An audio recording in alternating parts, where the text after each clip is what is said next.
1993, we went to see a neurologist who was considered a guru at the time on epilepsy. His words were, "Go forth and multiply."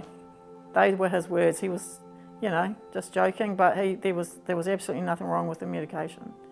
So we felt really good about that because it had come from a doctor. In comparison with other babies his age, he was not a very alert baby. He was he just didn't have that same sharpness in his eyes. I didn't realise that Jackson had Foetal Anticonvulsant syndrome because I had professionals telling me different.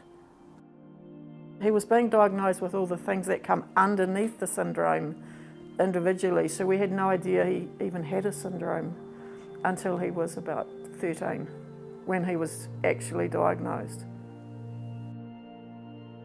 The biggest issue for me was actually guilt. It's like you're taking a medication that has given yourself a life, but look what I've done to my child. Other people who don't go through this might think that's not really logical, but it doesn't really matter how logical something like that is because you still feel it.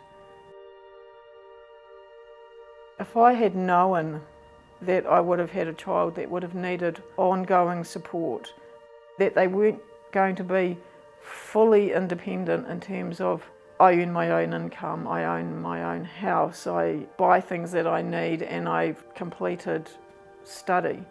Those are the things that my child is unlikely to experience. So if I had known that, I would probably, without any reflection on how much I love my child, I would have made the decision not to have had children. I started living independently 5 years ago, so for me that was kind of a bit frightening, like just a big roller coaster of ups and downs. And here I am today, living almost independently. The best thing about my life at the moment is that I am not letting my SBS get the best of me. You need to stay on your medication if you're already pregnant. If you are on Epilim and you want to stay on Epilim because that's what's working for you, in my view, there's two choices.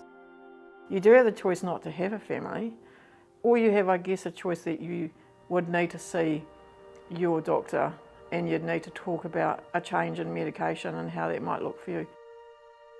If I'd known what those negative impacts could have been, I would have made some different decisions on what pathways my life would have taken.